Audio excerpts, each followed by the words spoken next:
એને લીધે ક્યાં એટલે કંપનીની જે મશીનરીઓ બધાને લાવી એ મશીનરીમાં ફટાફટ ક્યાં એટલે પ્લાસ્ટિક પેકિંગથી તમારા સુધી પહોંચતું થઈ. બિયારણ બિયારણ એટલે તમારામાંથી કહે છે કે બિયારણ છે ને કહેવાય બિયારણ આપે હવે આખો દાડો બિયારણ બિયારણ કરે જ દુકાને તો બિયારણ ગોમમાં આવે તો બિયારણ ઘરે હતો બિયારણ પણ બિયારણ એટલે શું સારું હોય બિયારણ એમાંથી થાય સારું થાય બિયારણ બિયારણ તો મેદરમાં એ બિયારણ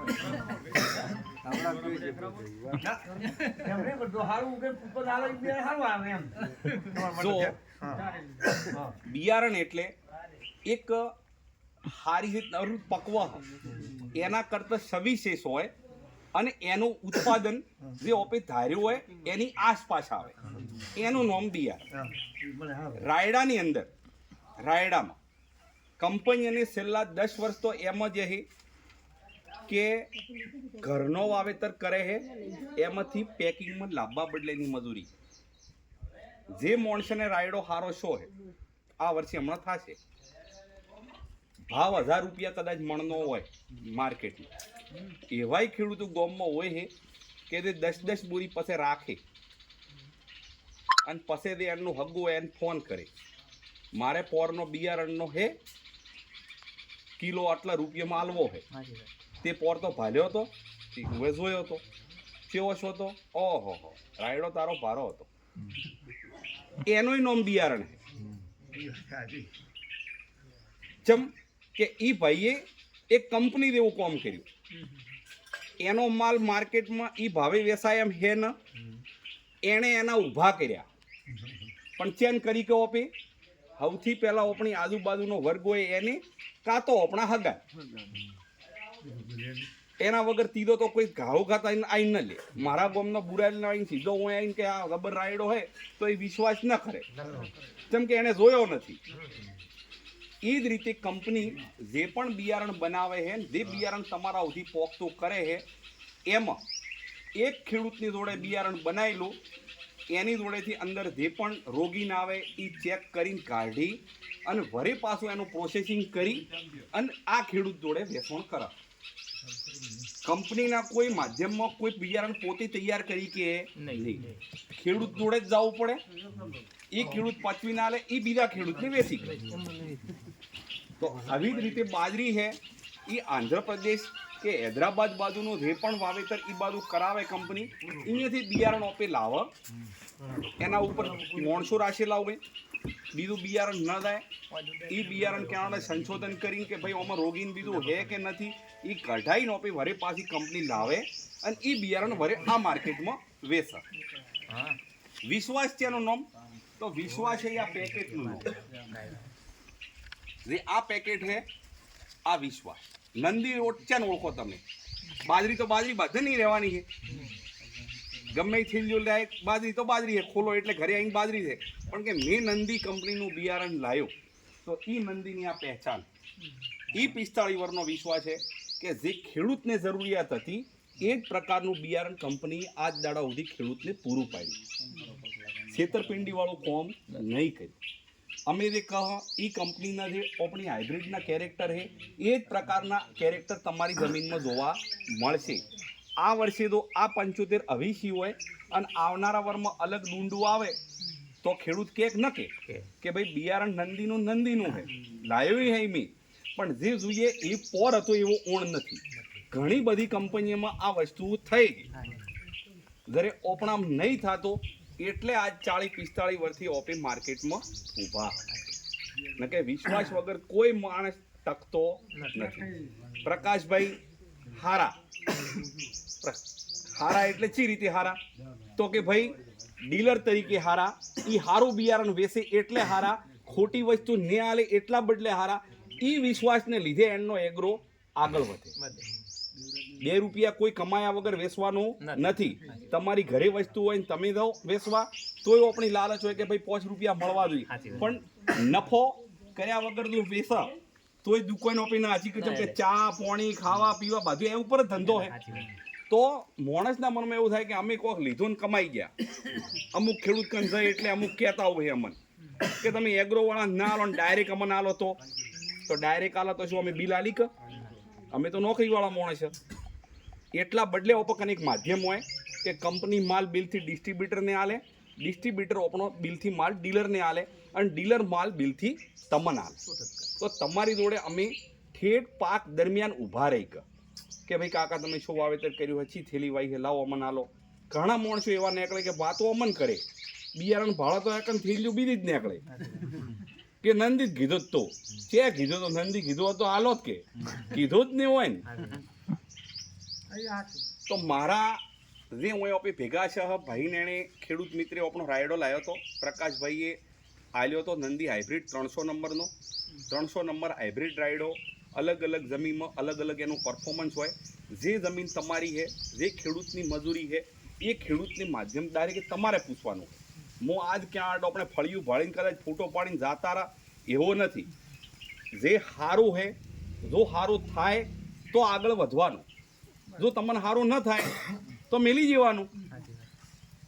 કોઈ પરવણેદારી કે ઓપે ધંધો લઈને બેઠા ને, ખેતી એક ધંધો છે, નફો થાય તો આગળ વધાય, નુકસાન થાય તો કરાય નહીં.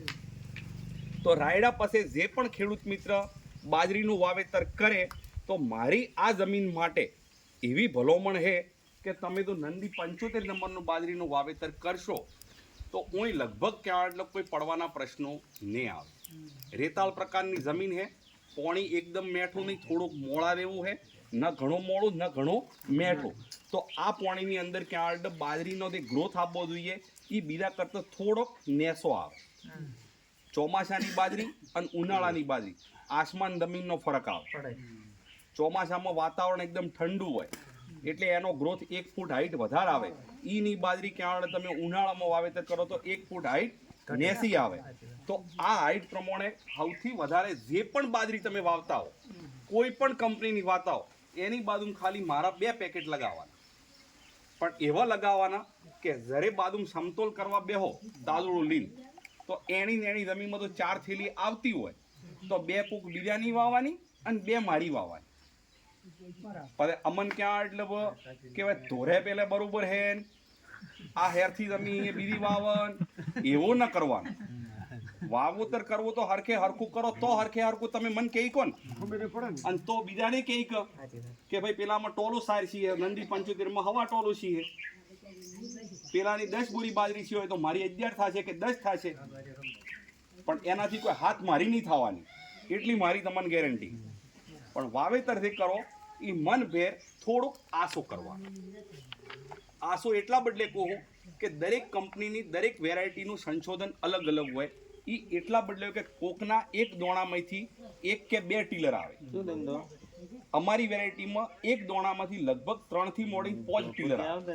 હવે 3 થી 5 ટીલર જ્યારે આવે તો એને જગ્યા જોઈએ, મૂળને ઊંડું જવા બદલે જો આપી ક્યાં એકદમ ગારો રજકા બાજરીની ગુડ વાવેતર કર્યું હોય તો ક્યાં શું થશે કે જે એના મા બાપના જે કેરેક્ટર છે તો હાઈટ તો એ લેવાની છે, ડુંડું એ પ્રકારે આપવાનું છે, પણ ડોકો થોડોક પતળો રહી જાય અને મૂળીએ ઉપર રે તંચું મૂળ અને પછી તમે વધારે પિયત કરો તો ક્યાં એટલે પડવાનો ભય વધારે. તો સુપાઈને કોઈ ધંધો કરવાનો નહીં. હારામાં હારી વેરાયટી છે, ખાવામાં રોટલામાં વ્હાઈટ થશે, સફેદ થાય, મેઠો થાય.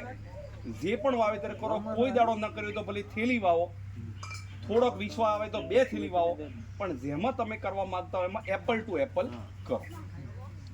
કોઈકને જ્યારે પહેલું વાવેતર કર્યા પછી થોડાક દાડા લેટ થાય તો તમે નંદી 31 નું વાવેતર કરો.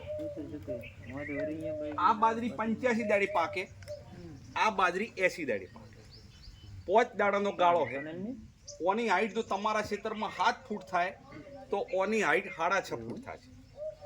ઓની હાઈટ જો તમારા ક્ષેત્રમાં 8 થાય તો ઓની 7 થશે. જો ઓની ખાલી 5 જ થાય તો ઓની 4 ગણવાની.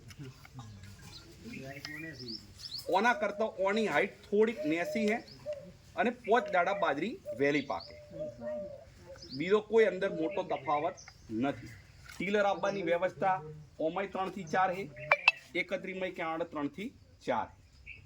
મનભેર નંદીનું બિયારણ થોડુંક આસો વાવશો, ડોકો ઠેઠ જે દાડે બાજરી વાઢવા આવશે એ દાડે લીલો સમ તમને જોવા મળશે. લીલો હશે તો ફાયદો એ થશે કે જે હવે પોનેજ કહ એ પોનેજ એના ડોકા ભેડી સોટેલી રહે તો પશુ એને સારી રીતે ખાય. પશુ ખાશે તો પશુ દૂધ આલશે. બીજા નંબરમાં ઘણા બધા એક ટ્રાય એ કરતા કે ભાઈ લીલી બાજરી હોય કદાચ એકાદ ચારો એવો પસંદ કરવાનો નંદીનો જે બાદુભાઈ હોય બીજી કંપનીનો.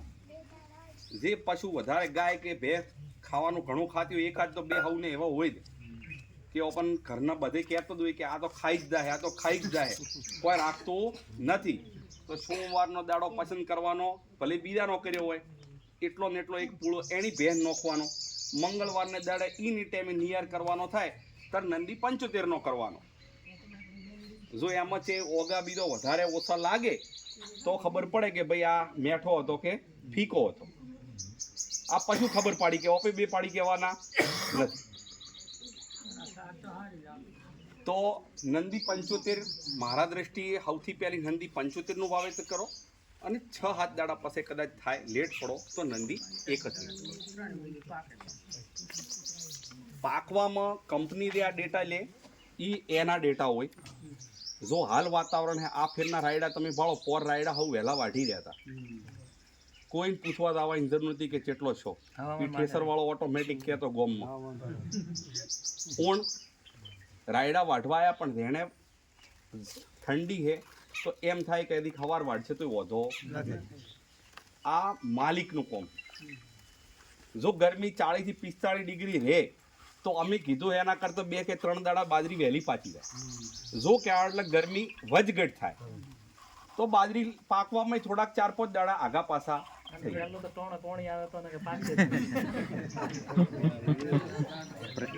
એ તો દેખાડું કે લોકો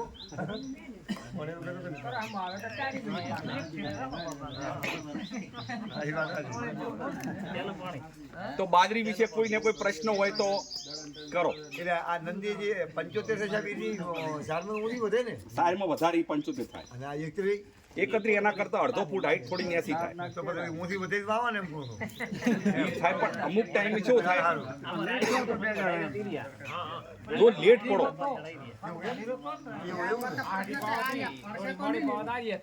પડવામાં કોઈ પ્રશ્ન એવો નહીં આવતો. પડવાનું મુકર કહો કે દરે તમે એક વાત 1 વીઘામાં 1 થેલીનું વાવેતર કરો. પણ જો કદાચ તમે 1 વીઘામાં 2 થેલી વાવો તો કોઈ તમને ના પાડવા વાળો ખરો? કોઈ પ્રકાશભાઈ અહીં ના પાડવાના ખરા? પણ મોય રાજી થવાનો કે મારે 1 વીઘે 2 થેલી વેચાઈ ગઈ. પણ શું થાય કે પ્લાન્ટ રહે એના 1 વીઘામાં જેટલી કેપેસિટી હતી એના કરતા તમે ડબલ વસ્તુ નોચી જીતી તો ઈ પડવાનું છે. તમે જેટલી જરૂરિયાત છે એટલું વાવેતર કરો તો કોઈ દાડો ન પડે. પણ જે પદે ઓછો માણસ હોય ગોમમાં કોઈ પણ ગોમમાં મંદિર જે હોય મંદિર ખૂબ મોટો હોય પણ મંદિરમાં ભગવાનના દર્શન કરવાનો દરવાજો ઈ શેના બદલે નોનો હોવી રાખવાનું કોઈક તો કારણ હશે ને. કોપી કદાચ હવે એમ ગણે કે ટેકનોલોજી આવી ગઈ પણ પહેલા ડોહાઈ જે પણ મંદિર જોના હે એને એ એટલા બદલે રાખ્યો કે ગોમમાં કોઈ ન નમતો હોય અહીંયા આવીને નમે. અને જ્યાં દરવાજો હોય એટલું તાળું મોટું ન હોય ને તાળું નાનું હોય ને તાળું ભગવાનને તો ગણવાનું તો રાખવું જ ન પડે પણ ક્યાં એટલા સમય પ્રમાણે રાખવું પડે છે. તો ઓના વગર બાજરીમાં કોઈને કોઈ પ્રશ્ન